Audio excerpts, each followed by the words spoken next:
Então, vou botar para gravar. Olá, boa noite. Eu sou Beth Có, do Be The Energy. E hoje estamos aqui para falar um pouquinho sobre o nosso quadro Com a Palavra. A nossa querida Fabiana não pôde estar conosco, mas nós vamos falar sobre o medo.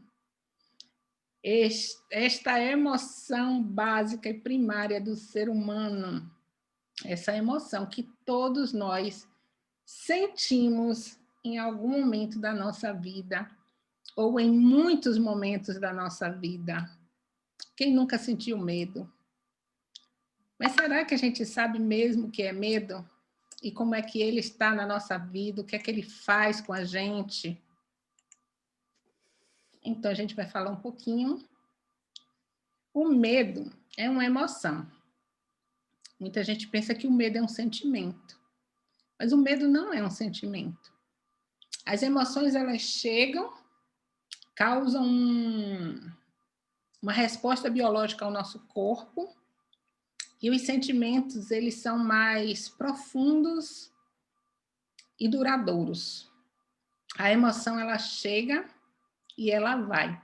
Muito embora muitos de nós teimemos em mantê-las conosco, e com isso criamos uma situação de dependência, né? O medo, primariamente, ele é, como é que se diz assim? Ele é nosso protetor, tá? Ela é uma emoção de proteção. O medo, ele é ativado no momento em que nós nos sentimos ameaçados, né? E então, essa emoção vem no intuito de nos proteger. Só que o medo, ele vem desde o início dos tempos, né? Desde o homem lá da caverna, quando a gente tinha apenas o cérebro reptiliano, né? Que é o nosso primeiro cérebro, onde estão as nossas reações de sobrevivência. Então, o medo nos acompanha esse tempo todo, embora o homem tenha desenvolvido os outros cérebros, né? O cérebro das emoções, que é o límbico, né? O neocórtex, que é o do pensamento, que é o dessa parte toda lógica que nós temos, da criatividade. O medo continua conosco. E ele perpassa por todas as áreas da nossa vida. Não tem uma área da nossa vida que a gente não tenha sentido medo.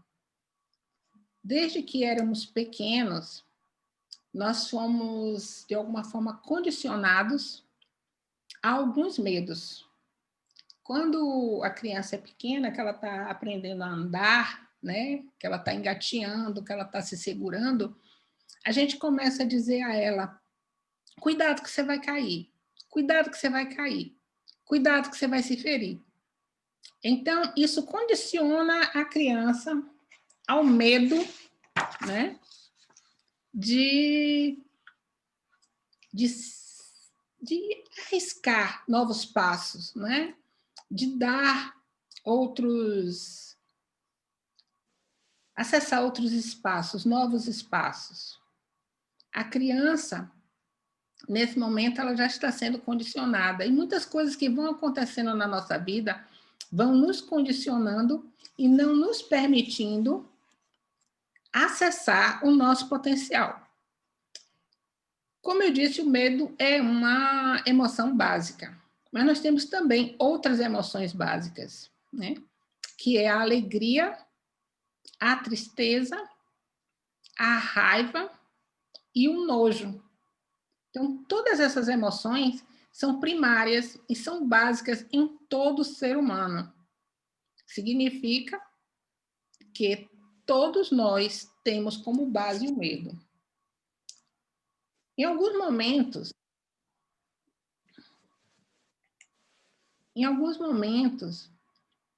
a gente tem a sensação, a gente pode ter a sensação de que determinado medo é maior do que nós.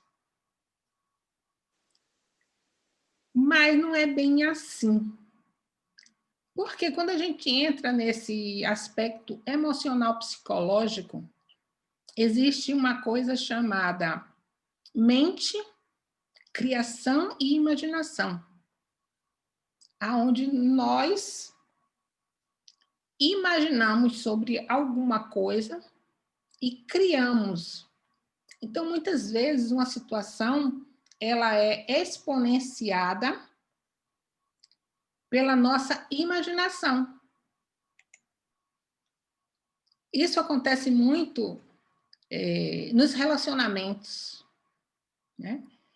A gente cria determinadas situações nos nossos relacionamentos, onde o medo nos faz imaginar coisas que não correspondem à realidade, ampliando as nossas defesas com medo de sofrer. Então, o medo, embora ele sirva para nos proteger, né, ele vai proteger sempre que ele achar que a gente está em perigo. Então, se acontece alguma coisa na nossa vida e nós consideramos que aquilo é perigoso para nós, o nosso cérebro fica condicionado. E toda vez que a gente passar por uma situação ou qualquer coisa que nos remeta a uma mera lembrança daquela situação, a gente vai reagir. A gente não vai ficar simplesmente parado do ponto de vista de não fazer nada. Porque essa resposta é uma resposta orgânica, é uma resposta do nosso corpo. O nosso corpo é que vai fazer todo o processo de reação química. Essa reação química muitas vezes gera aceleração dos batimentos cardíacos, né? Aumento da pressão arterial, sudorese, respiração acelerada, ocasionadas por um fato ou por uma ansiedade. Quando a gente já tem um registro de medo, a gente pode ir para um aspecto nosso, que é a ansiedade. A ansiedade é a antecipação do medo. Quando a gente sabe que alguma coisa pode acontecer, a gente fica ansiosa. E esse nível de ansiedade pode crescer até se tornar pânico ou fobia, né? As fobias, elas são desenvolvidas quando a gente tem um medo muito grande de determinadas coisas. Aí eu me lembrei, quando eu vi esse tema que a gente ia conversar hoje, eu me lembrei de um filme lindo chamado Divertidamente. Não sei se vocês já assistiram. É um filme muito leve, é uma animação, e ele é muito leve, muito bonito e muito gostoso da gente assistir. É a historinha justamente dessas emoções, mas ela é tratada de uma forma lúdica, onde se mostram as emoções das pessoas, como se elas estivessem numa nave, né? Cada personagem é uma emoção. E, a princípio, eles mostram a emoção de uma determinada menininha, né? A fase dela de infância, o crescimento dela, e como aquelas memórias elas vão sendo guardadas, cada emoção tem uma cor, né? E elas vão sendo guardadas à medida que acontece. Então, quem controlava tudo era a alegria. Gente, quando falou assim, quem controlava tudo era a alegria, eu me via, né?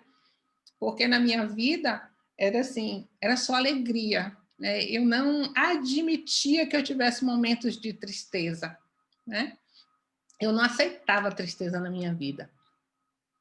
E aí, eu fazendo lá terapia, um dia a terapeuta disse assim, Beth, a vida não pode ser só alegria, você precisa reconhecer a tristeza, você precisa acolher essa tristeza, Você precisa deixar que isso faça parte da sua vida. E aí foi que eu comecei a aceitar que eu poderia ter dias tristes, né? Que eu não poderia estar sempre alegre. E que isso fazia parte da vida, né? Então, hoje, eu já reconheço quando eu estou triste, né? E eu já reconheço outras emoções, como, por exemplo, a raiva, né?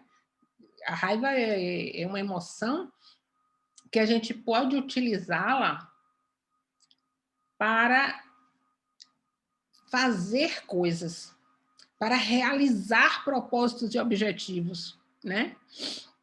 Então, assim, o medo, ele também pode ser usado para lhe proteger, né? Mas voltando ao nosso filminho, né? Cada vez que tinha uma emoção lá nas menininhas, na menininha, gerava uma bolinha, né? Que ia para as memórias dela. E tinham as estações das memórias, né? A família, os amiguinhos e tal. E, de repente, a tristeza, ou o medo, né? Quer tomar conta de tudo. E aí a alegria não deixa a tristeza chegar, não deixa, porque ela acha que tinha que ser ela, tinha que ser ela, tinha que ser ela. Mas o desenrolar do filme é que tudo vai desmoronando, né? As emoções todas vão desmoronando, a vida da menina toda vai desmoronando, e no final a alegria aceita que a tristeza tenha um papel na vida da menina. Ela reconhece que a tristeza também é importante, assim como as outras emoções, todas elas se interrelacionam para que nós possamos estar equilibrados, né? Mas cada pessoa tem uma emoção diferente, né? Reage de uma forma diferente ao mesmo estímulo do medo. Para algumas pessoas, esses estímulos eles são rápidos e passam. Para outras pessoas, eles se perpetuam, né? Nós temos alguns medos na nossa vida que eles se perpetuam. Além desses medos que a gente passa, que eles acontecem diretamente conosco e nós introjetamos ele, existem os medos que são culturais, né?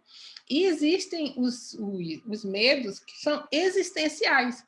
Esses outros medos, eles acompanham o ser humano desde a sua origem. E eles chegam até nós ainda muito frescos. Por quê? Porque eles vão passando de geração em geração, né? E a gente vai simplesmente absorvendo esses medos. Eles podem ser estimulados a partir de estímulos físicos. Uma vez que a gente passa por uma situação de medo, por exemplo, uma pessoa que sofreu um abandono, toda vez que ela sentir a proximidade de algum abandono, ela vai ter uma reação. Essa reação, geralmente, é ou luta ou fuga, né? Ou a pessoa vai lutar para que isso não aconteça, ou ela vai fugir da situação. Muitas pessoas, quando passam por histórias de abandono, elas criam um ritmo na vida dela, em todas as fases.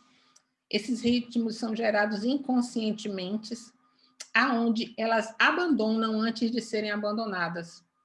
Se nós observarmos, quem não tem algum amigo ou conhecido que em algum momento relatou, né? E durante a conversa a gente percebe que essa pessoa tem um padrão repetitivo de abandono, de sair das relações. Por quê? Porque existem sinais subliminares que a pessoa identifica como sendo abandono, e antes que ela seja abandonada, ela sai da relação, para que ela não sofra a dor daquele abandono. Uma criança na escola que sofre bullying, né, ela cria um trauma, ela pode não querer ir para a escola, né?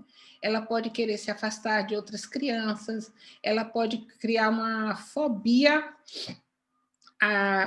social, né? Onde ela não vai mais querer se relacionar com outras crianças, com outras pessoas.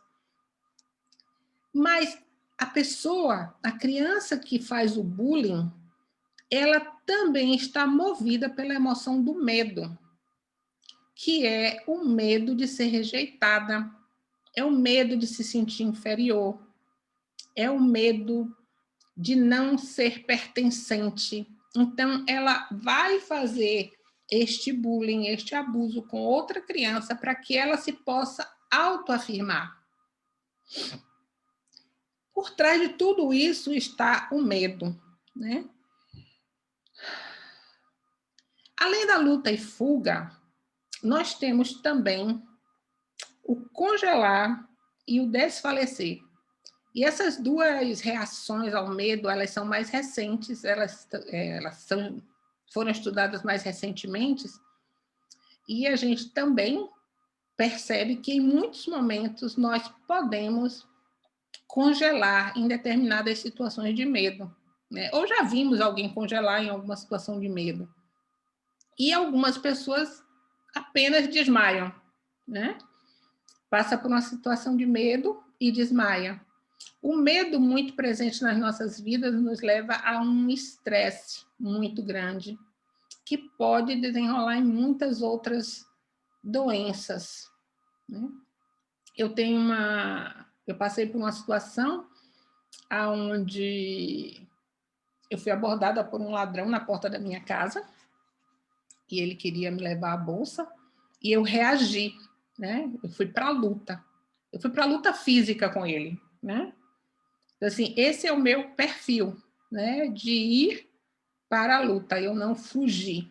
A minha filha tem o mesmo perfil. Ela também foi abordada e ela também reagiu, né? E o meu filho tem um outro histórico, porque ele, por ser rapaz e viver muito na rua, eu sempre dizia a ele, assim, desde pequeno, se quiserem lhe roubar, entregue tudo, não reaja, não reaja, não reaja. E, assim, o interessante é que eu tenho uma filha e um filho, né? E eu nunca disse para minha filha, né, se você for abordada, não reaja, né? Não me passava pela cabeça que um dia ela poderia ser assaltada, né? Mas com o rapaz, a gente pensa logo que o rapaz é que vai reagir, né? Então, o homem que tem a testosterona, que reage, que vai, que enfrenta, né? Eu tinha muito esse cuidado de dizer a ele, não reaja, você entregue. Então, ele foi assaltado imensas vezes, sabe? Levaram o celular dele, acho que umas 4 ou 5 vezes. Mas no último assalto que ele sofreu, ele ficou muito traumatizado, né? Que foi o ano passado, quando eu fui ao Brasil, e eu insistia para que ele fosse à delegacia fazer um boletim de ocorrência, e ele dizia assim, minha mãe, eu não aguento nem pensar na situação que ele irá relatar, né? Porque toda vez que eu falo disso, eu volto para aquele momento, né? E o meu corpo todo reage, né?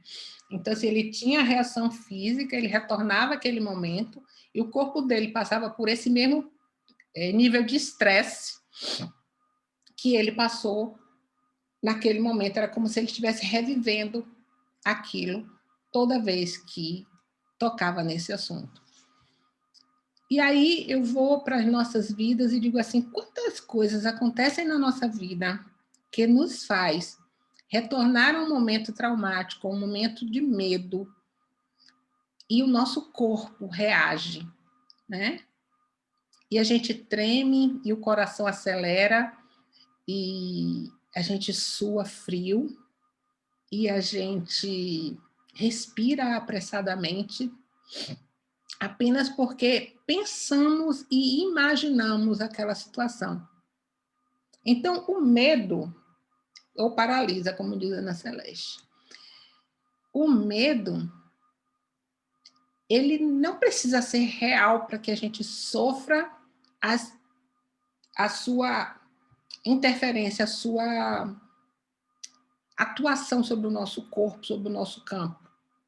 O medo, ele também pode ser imaginário, né? E é essa imaginação que faz com que a gente tanto crie coisas que nos levam a esse padrão de medo, quanto nos leva a reviver aquela situação dolorosa, triste, que a gente já viveu em algum momento.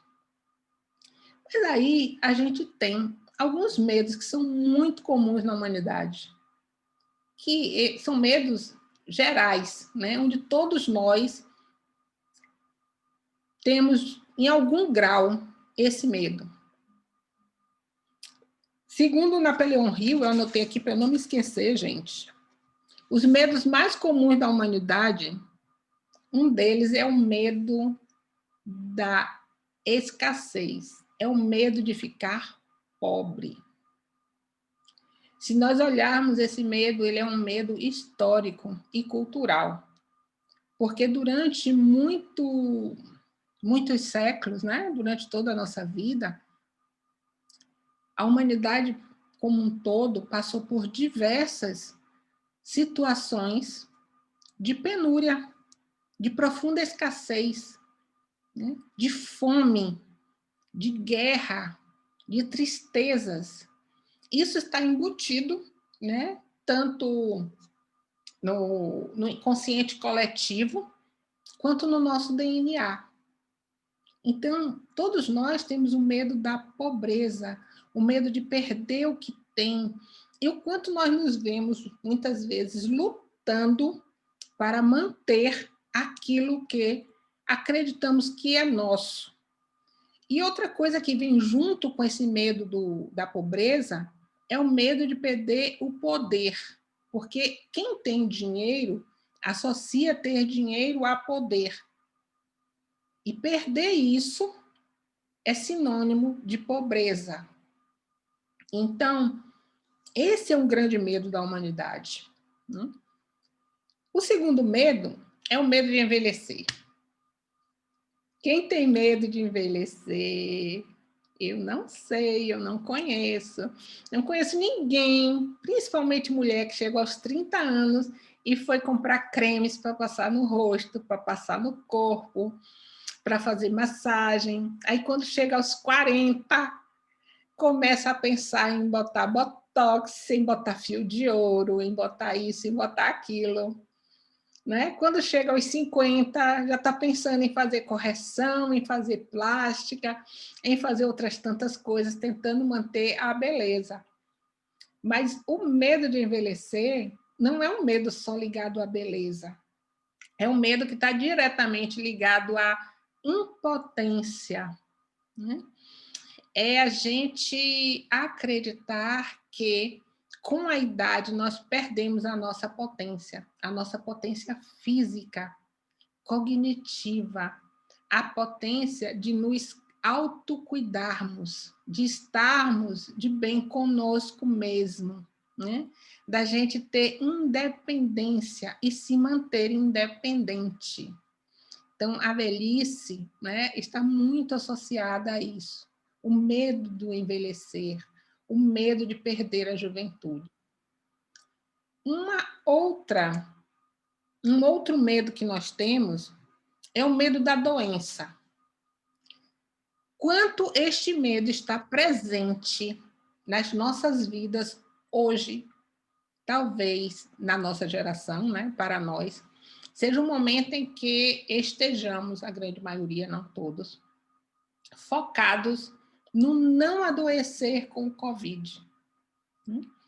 O quanto todos nós temos este medo, e alguns até pavor, de adquirir essa doença, né? É uma doença que as pessoas não têm muito estudo, que não sabem muito o que acontece, tudo que se fala a respeito está sendo estudado no momento em que está acontecendo, é tudo paralelo a isso. E então a gente tem esse medo, e esse medo é um medo de sempre, né? Só que ele agora ficou mais forte, mais latente na nossa vida pelas circunstâncias atuais. Nós temos o outro medo, esse é um medo muito interessante, que é o medo de perder o amor de alguém. Este amor de alguém que a gente tem medo de perder nos leva a fazer coisas inimagináveis, né? Diz que é o medo mais enlouquecedor, é esse medo. É o medo de perder o amor de alguém. E não é à toa que a gente vê tantos homens matando mulheres porque elas não estão mais com eles, né? E eles não suportam este medo. É o medo do outro lhe roubar aquilo que você ama, o objeto do seu amor, né? E aí eu estava lendo e eles estavam contando que provavelmente esse medo ele surgiu no momento em que, numa época em que os homens roubavam as mulheres, né? E roubavam as dos seus donos, né? Ditos donos naquela época, né? Os seus maridos e os seus senhores. E as mulheres, por sua vez, tinham medo de perder os seus homens para outras mulheres, porque eles eram a fonte de sustento, né? Elas não trabalhavam, né? Elas não tinham meio de sobrevivência. Eram os homens que davam esse meio de sustento. Eram eles que traziam, né, para a família o sustento. E então tudo isso se mistura e fica um balaio só, né? E a gente herdou esses medos. E aí é que surge o ciúme, as posses, né? E esses desmandos todos em nome do amor. Um outro medo que nós temos é o medo, esse aqui é muito, muito, muito, muito, muito atual. É o medo de ser criticado, né? Então, as constelações falam muito sobre o pertencimento, o quanto os integrantes de um clã, né, fazem para pertencer àquele clã, né, àquela família. E assim nós fazemos na nossa vida em todos os aspectos, em todas as áreas, onde nós fazemos de tudo para pertencer àquele grupo, né? Seja no trabalho, seja de amigos, seja de hobby, né? Por quê? Porque a gente faz tudo para pertencer àquele grupo, porque a gente não quer ser diferente, porque a gente não quer ser criticado. No momento que a gente não quer ser diferente, que a gente não quer ser criticado, a gente está com medo, né? E aí a gente faz tudo por medo, para não ser expulso, para não ser retirado daquele contexto que a gente faz muito questão de estar. Depois nós temos o último medo, que é o medo da morte, né? O medo da morte que nos foi implantado principalmente pelas religiões, né? Onde existe o céu, o inferno, o purgatório e outros lugares, né? Que cada religião tem a sua linguagem própria. Então a gente tinha medo de morrer porque não sabia para onde vai. E esse medo é muito crescente, né? A partir da nossa falta de consciência, né? Da nossa inconsciência. A partir da nossa inconsciência ele cresce muito, né? Mas esses medos todos, né? Eles nos levam para que a gente possa perceber o que eles fazem com a gente, né? E por que nós ficamos tão submissas a eles? Primeiro, porque eles nos foram implantados durante muitas vidas, durante muitas histórias que vivemos, durante muito tudo que a gente já viveu, né? E não só isso, as crenças que nos foram incutidas a partir desses medos. Essas crenças, elas são altamente limitadoras e não nos permitem evoluir, não nos permitem sair de um contexto, muitas vezes, doloroso que a gente vive, né? É como se nós estivéssemos aprisionados com medo de ser quem somos. E nós não conseguimos ser quem nós somos se nós estamos presos a essas crenças de medo, né? Se nós estamos presos a esses implantes que foram incutidos e continuam sendo incutidos na gente, né? E para isso, a gente precisa... eu fiz aqui uma listinha também, para não me esquecer. A gente precisa estar presentes. Como é que a gente sai de qualquer situação em que a gente se coloca? É através da presença, né? Se a gente passa pela vida e a gente não sabe o que está se passando, quem somos nós e o que está se passando com a gente não consegue modificar. Por quê? Porque a gente vive na inconsciência, né?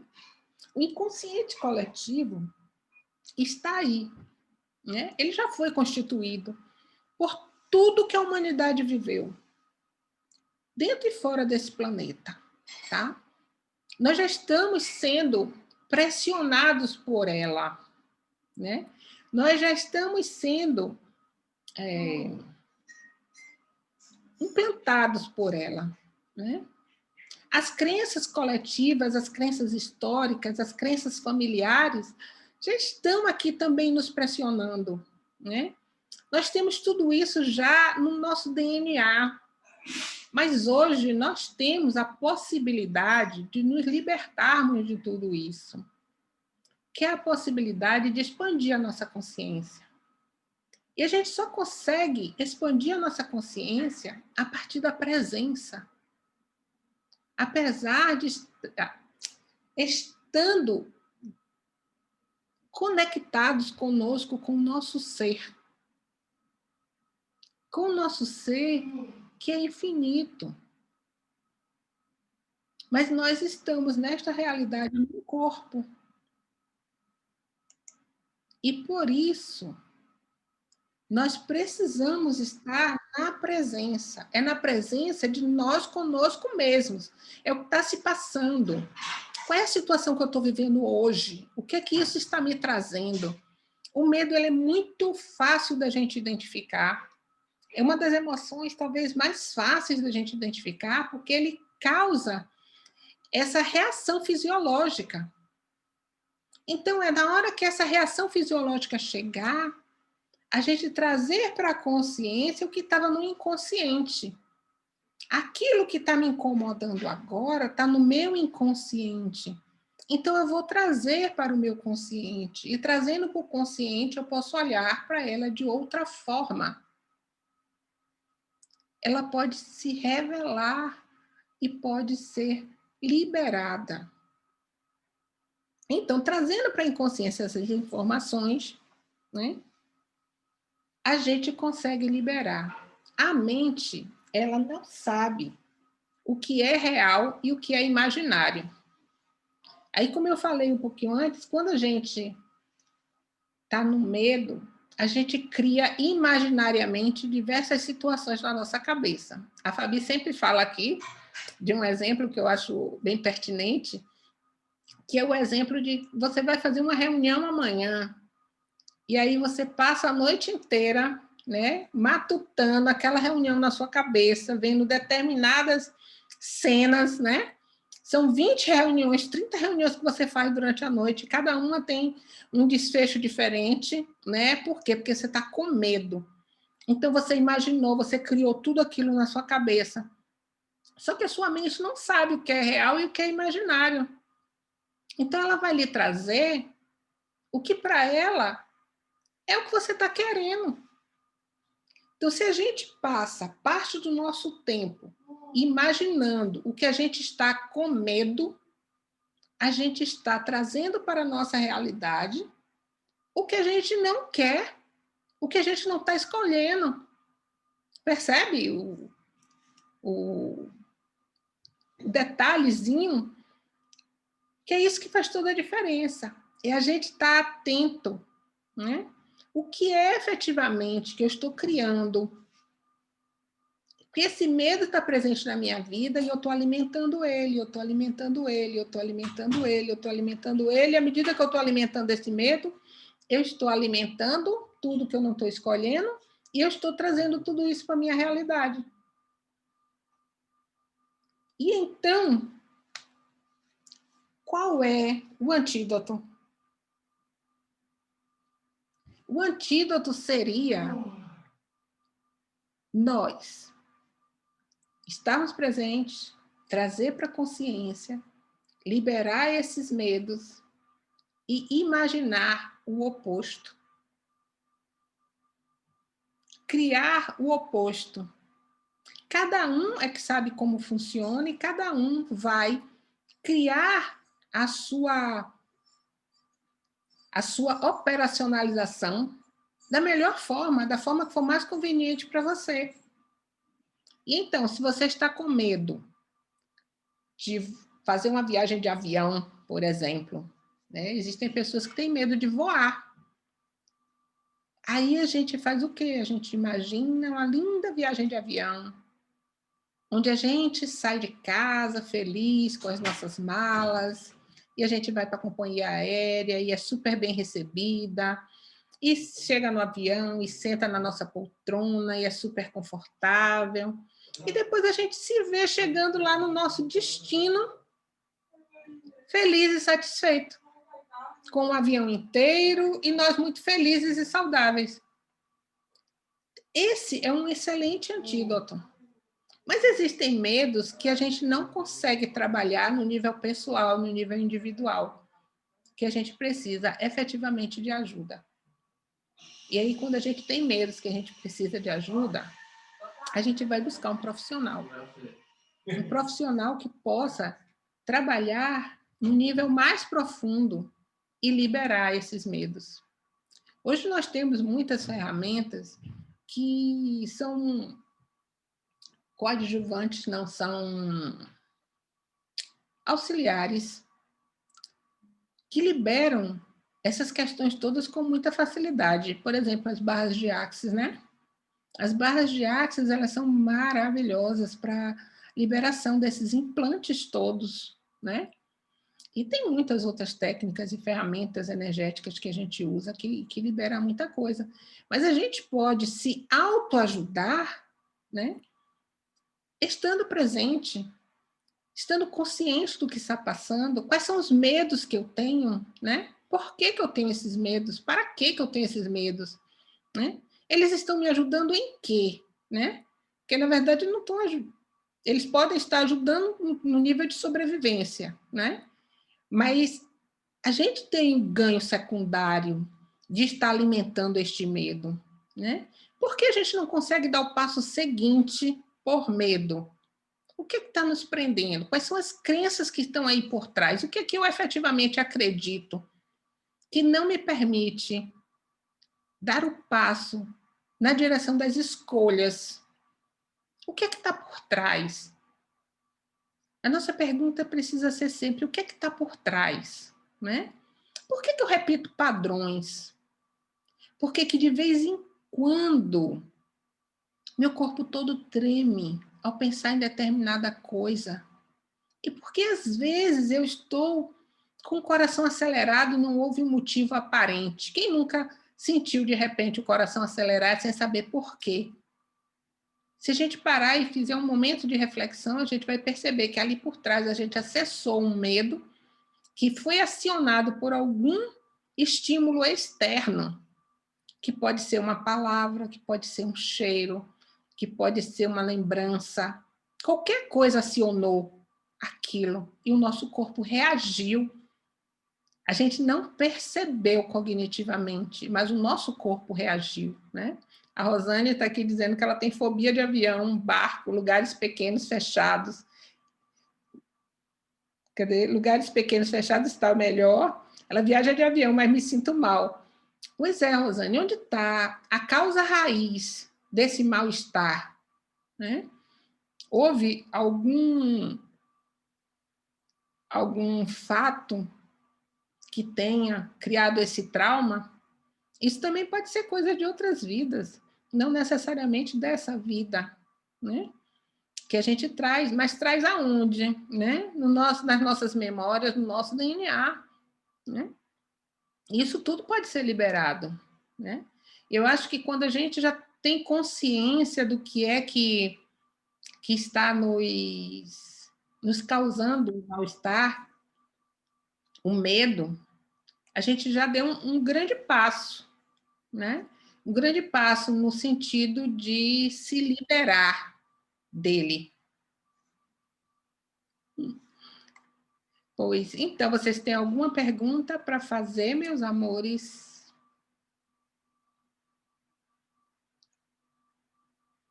Fiquem à vontade para perguntar alguma coisa, fazer alguma observação. Não, a não ser elevador, que fiquei presa e vieram me tirar com outras pessoas, elevador pela metade. Eu já saí de elevadores inúmeras vezes pela metade, e continuo entrando neles tranquilamente, não fiquei traumatizada, não. Mas a minha sogra, ela tinha medo de escada rolante e de elevador e de altura. Ela não subia numa escada rolante nem que Deus viesse pegar ela pela mão. E assim, não existia uma causa, um fato, né, real que justificasse nessa vida ela ter esses medos. E ok, tudo bem, né? É a história dela. Naquela época eu não tinha esse conhecimento, nem essas ferramentas, nem nada disso. Mas me lembro muito bem que a gente ia para shoppings e tal, a gente tinha que subir de escada, porque ela não subia na escada rolante, né? Porque ela não subia no elevador. Então, muita coisa ela não fazia, porque ela tinha medo mesmo, era um medo muito real.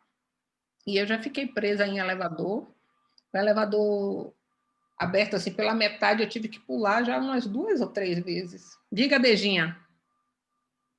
Interessante a gente colocar são os medos aos animais, que tira a pessoa completamente do eixo. As pessoas se transformam. Então, eu acho que isso deve ser de outras vidas, provavelmente, né? Às vezes a barata, cobra eu não digo, porque a cobra já tem, assusta, mas quando eu falo assim de animais, é no sentido de transformar mesmo, criar um pavor, entendeu? E aí eu vejo algumas pessoas que têm esse tipo de medo. E eu acho que é caso mesmo de terapia e também ver coisas, vidas anteriores, com certeza. Pois é, mas aí a gente vai da gradação do medo, né? Ele é um medo simples ou ele é um medo pânico, né? Ele já se tornou uma fobia, né? Porque algumas pessoas têm medo de animal a nível de fobia mesmo, né? Eu, por exemplo, eu tinha medo de barata, né? Mas eu tenho medo de barata, mas eu mato a barata, né? Eu tenho medo de aranha, mas se for uma aranha pequena, eu mato a aranha, sabe? Assim, fobia de bicho, eu acho que eu não tenho. Também nunca vi muitos bichos, porque eu sempre morei muito na cidade, né? Rato, né? Eu tenho medo de rato. Sai correndo, subo em cima de qualquer lugar, não mato rato não, viu? Eu mato. E? Ó, Beth, morria de medo de morrer. Aí uma vez eu vi uma dessas frases de banheiro, não tem? Tava escrito assim: quem tem medo de morrer é porque nunca viveu. Na hora eu perdi o medo. Terapia de choque. Essa foi boa, foi uma terapia de choque de banheiro, gente, de parede de banheiro. Maravilha, perfeito. Então é isso, gente. A gente tem os nossos medos, todo mundo tem medo, né? E okay. Eu acho que Rosane quer falar, ela está com ficou várias vezes. Eu estou vendo as pessoas. É por isso que eu estou falando para você. Obrigada, meu amor. Fale, Rosane. Oi, amor. Oi, linda. De bicho, tá? A única que eu tenho realmente, assim, E isso é intrínseco desde pequena. Isso, todos esses meus medos aí, eu acredito que realmente não seja de agora, é de outras vidas, que veio comigo. Cobra. Gente, eu já tentei matar um filhotinho assim, ó, desse tamanho, que estava assim, ó, tava quase 1 metro, era só eu pegar a enxada e fazer. O bichinho fazia para mim assim, ó, e eu ia para trás. E eu valente com as gurias, não, eu que vou lá resolver a situação. Tá, olá, vou de novo. Gente, eu acho que eu fui umas 3 vezes. Eles digo, chama alguém porque a mulher que acabou. Esse não, eu não consigo. Hoje em dia, eu olho documentários com elas, tudo assim, entendeu? Já muito mais calmo. É uma coisa assim, ó, que não é muito grato. Agora, tipo, barata, aranha. Barata eu vou correr de trás ou matar porque eu tenho nojo. Rato eu vou dar um jeito, não quero que chegue perto, mas também vou, sabe? Aqueles que eu te falei ali de avião, tu não sabe a tortura. Eu viajo, eu fui até Maceió, depois fui para São Paulo, coisa assim, anos atrás. Mas assim, vocês não têm a ideia do que era a pessoa, o pavor, até a hora que eu desembarquei, sabe? Mas são tudo medos que eu sou mais controlada hoje em dia. O pior deles, até vou relatar aqui, não ia falar para não estender muito, foi depois do parto do meu menino. Eu nunca tive medo de escuro. Porque, assim, tipo, se eu vejo espírito, se eu vejo mexer, eu não tenho medo disso, entendeu? Então, para mim, o escuro nunca foi problema nenhum. Depois que eu ganhei meu menino, eu tive depressão pós-parto, que nem eu sabia que eu tinha isso. Meu marido descobriu porque eu não deixava ele chegar perto. Toda aquela história, né? Eu nervosa, não queria chegar perto de um monte de coisa. E dele, principalmente, né? Coitado. Aí ele disse assim, Rosane, tu não tá legal.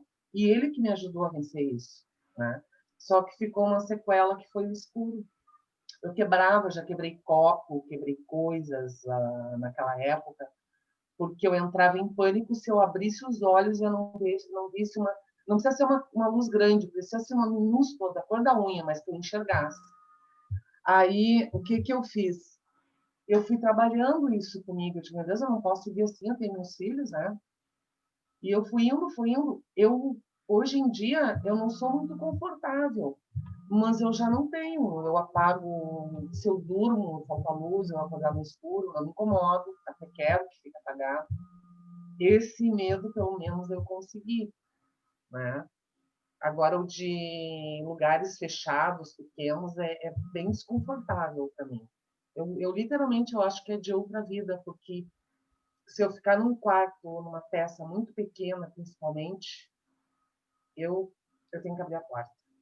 Não gosto muito. Se tiver outra pessoa junto, eu fico. Mas se não tiver, eu acho que andaram me enterrando viva, gente. Vamos dar uma olhada nisso aí, para liberar e soltar. Sei lá, eu tenho que dizer uma besteira para levar na brincadeira. Eu fui, muitos desses medos, eu fui driblando eles. Eu não conseguia vencê-los, eu fui entrando na brincadeira com eles. É porque, Não assim, solucionei totalmente, mas... quanto mais a gente foge do medo, mais ele fica mais forte. É, né? é verdade. Porque a gente vai acrescentando dor e sofrimento a ele. Porque a gente começa a sofrer por antecedência, por antecipação. Então, aquele medo que era pontual, ele vai crescendo, né? Proporcionalmente, à medida que a gente vai dando energia para ele. Porque a gente está olhando para ele. Né? E quanto mais a gente olha, mais energia a gente dá para ele.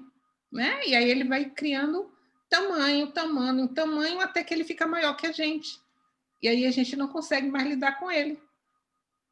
É como a gente diz, alimenta o medo. Fulano alimenta, né? Popularmente se fala.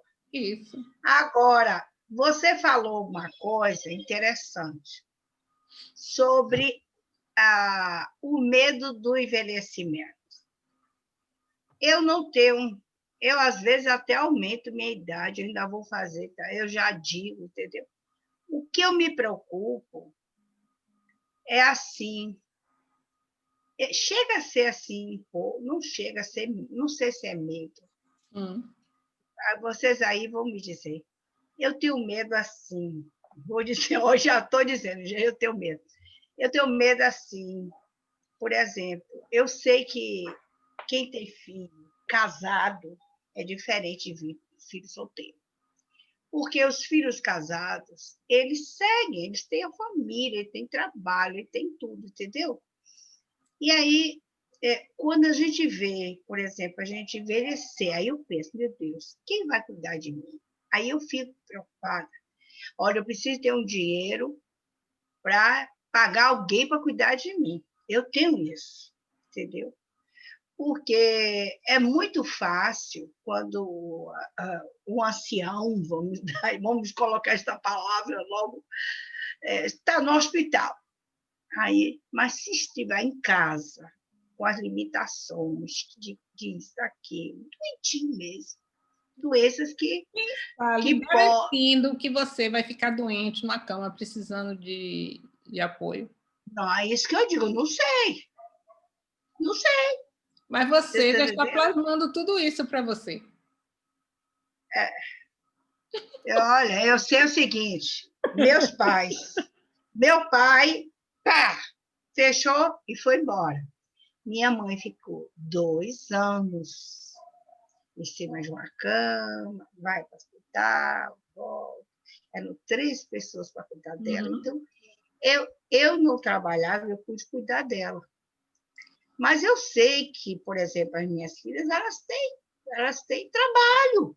Elas precisam sair para trabalhar. Hoje é diferente você ter uma filha ou um filho que não trabalha, que possa cuidar da gente, uma irmã. Eu não tenho irmã, minha família é pequenininha. Verdade. Vou te dizer uma coisa que eu disse uma vez a uma cunhada minha. A história da sua mãe é a história da sua mãe, não precisa ser a sua. Não, mas veja bem, o que eu vejo, eu sei disso. Veja mas bem, a preocupação... coisa você está criando para você com medo. Você tá trazendo a história da sua mãe para você. Sim, mas eu vejo muita gente. A minha mãe é mãe de milhões. Eu sei, a mãe dela também ficou velhinha, quase 100 anos. E tinha que ter gente para cuidar, porque as filhas, todo mundo saía. Então, a velhice, ela deixa a gente... vulnerável. Assim, vulnerável. Um pouco carente, né? Carente e preocupada. Fica naquela... Só isso. Eu não tenho medo de morrer, não tenho, de jeito nenhum. Já tive, mas acho que eu nunca tive, não. Mas a minha preocupação toda é essa. Meu Deus, e a minha velhice? Será que eu vou precisar de... Quem vai me ajudar? Entendeu? Se eu precisar de ajuda. Porque, eu vou dizer a vocês, é difícil. Porque quando você... Olha, digo a vocês, de carteirinha. Quando a gente... Não é que minhas filhas são maravilhosas, me dão atenção, tudo ótimo, ótimo. Mas eu sei que elas têm a vida delas. Você está entendendo? Sim. Então, eu me preocupo, eu penso, eu acho que é uma coisa, acho que é o único medo que eu tenho. É isso. É a minha velhice. O bom, Deja, é que você trouxe isso para a consciência, tá? Ele não está lá escondidinho, lhe puxando a perna, né? Ele está aqui consciente. O que você vai fazer com isso já é outra história. Exatamente que o que Deja está trazendo é o meu oposto. Eu não tenho o mínimo medo. Eu tenho toda a confiança na minha velhice, de como eu vou ficar, porque eu sei que eu vou ter quem me cuide. Se vão ser meus filhos, se eu vou estar no asilo, eu sei que eu vou ter quem me cuide. Então, isso para mim, e já estava conversando com meu marido, com o Fernando. Igual, Fernando, se você se for, primeira coisa que eu vou fazer, Ângela, vem para cá. Mas Sérgio, os cachorros dela, todo mundo, vem para cá, fica aqui comigo. Se em algum momento essa parte também não funcionar, Eu tenho uma amiga que se foi, a Mirtes, Beth, que se foi há um ano atrás. Mirtes dizia para mim, nós juntas tomávamos conta daquele grupo, que eu sempre falo no Centro Espírita. Mirtes dizia para mim, o meu dinheiro da minha aposentadoria vai ser que na hora em que algo acontecer, eu vou para um asilo e o meu dinheiro da minha aposentadoria vai ser para um asilo, e um asilo bom. E ela foi visitar, e eu fui com ela, ela viu que o dinheiro dela dava para pagar, enfim. Ela teve Alzheimer, foi ao último sinal, ponto do Alzheimer, e se foi. Aí, para mim, veio assim, que bom que Mitch não ficou com essa preocupação, esse pré-morte. Eu não sei o que vai acontecer. Essa história que Deja está falando para mim aí, eu estou aqui ouvindo, dizendo, gente, que agonia que deve ser na cabeça eu ficar pensando se eu vou ficar, eu vou, e pronto, o que é que eu vou fazer? Se eu perder minha memória, o que eu vou fazer? Eu tenho um filho que me ama, minha filha me ama. Eles têm o trabalho? Tem, mas enquanto eles estiverem indo lá e cá, eu vou ter alguma companheira, eu vou ter pessoas maravilhosas ao meu lado, que vão cuidar de mim, cuidadoras boas, que vão liberar meus filhos. Então, a minha ida, né? O meu seguir na vida está dentro desse contexto. É hoje. O que eu quero saber é hoje, o que eu estou podendo fazer hoje, de que forma eu posso ajudá-los, porque filho é filho, né? Não adianta crescer, fazer 45 como o meu fez. Eu achei engraçado que ele já apresentou na lista da Sanga. Eu conheço Ana Celeste há muitos anos. Eu não aguentei.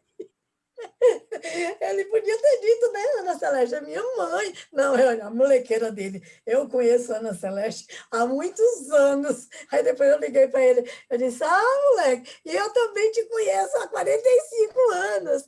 Então, eu não tenho, mas eu não tenho mesmo essa preocupação, Deja. Isso me faz sentir mais saudável, mais jovem.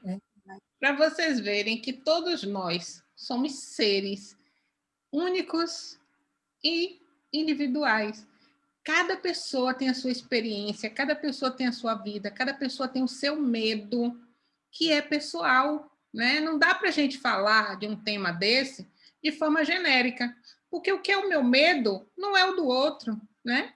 E a gente sabe que, embora eu não tenha esse medo, né, eu posso ter outro medo, porque todos temos, mas está nesse momento do planeta, né, que é para a gente se desapegar de todos esses medos. Está na hora da gente deixar ir tudo isso, para a gente se tornar livre, para a gente ser o ser que a gente veio ser. E o medo é um grande dificultador da nossa vida, da nossa existência.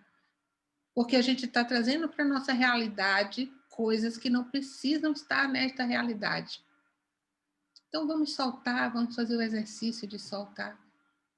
E já muitas vezes eu chego aqui e falo, o antídoto para tudo é a presença, a expansão da consciência.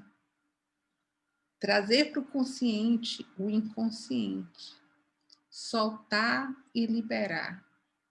Esse é um processo individual que resulta no coletivo.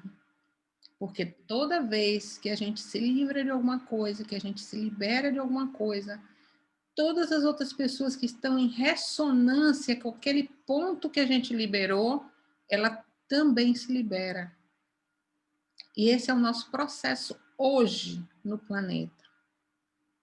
Avançar coletivamente. Ascender coletivamente. A partir de cada um fazendo o seu pouco, que se junta a outro pouco, a outro pouco, a outro pouco, e se torna muito que a gente está precisando. Para a gente ancorar a luz que precisa ser ancorada agora no planeta. Para que a gente tenha uma vida melhor, para que a gente não precise sofrer mais com esses medos, com esses implantes que foram colocados ao longo de toda a história e que eles estão muito enraizados. Mas está na hora da gente tirar essas raízes. Tirar isso da gente, tirar isso da humanidade. E a gente poder viver uma nova realidade. A realidade que a gente pode vislumbrar lá na frente, né? Que nós vamos ainda alcançar um pouco, né? Eu não sei quanto tempo linear isso vai durar, né? Até a gente conseguir ver, conseguir viver essa nova era, né? Mas a gente já consegue vislumbrar. E se a gente não conseguir viver, os nossos filhos vão viver, né? Os nossos descendentes vão viver, né? Eles vão ter essa experiência. E que bom que nós estamos construindo isso. Nós estamos aqui agora como instrumentos para essa mudança. Porque ninguém está aqui à toa, né, numa quarta-feira à noite, me ouvindo falar, se não tiver com essa intenção de se melhorar, de crescer e de expandir a sua consciência. Ainda mais vocês que já estão aqui comigo há tanto tempo, comigo, com a Fabi, né? Que já sabem o que é que a gente fala, né? Então sabem que o que a gente está trazendo é expansão de consciência, autoconhecimento, autodesenvolvimento e melhoria para nós e para o planeta. Então eu vou aproveitar, vou agradecer aqui a todos vocês essa presença, por terem me ouvido gentilmente. E estaremos aqui amanhã com o Puxa-Puxa da Energia. A Fabi já vai estar com a gente. E na sexta-feira a gente tem o quadro Dito pelo Não Dito, onde a gente vai falar mais um pouco de outros temas interessantes, porque a gente está escolhendo tratar desses temas com diversão, com leveza, com alegria e com gratidão. Então é isso, meus amores. Um beijo no coração. Vou parar aqui a gravação para que a gente possa conversar na nossa resenha.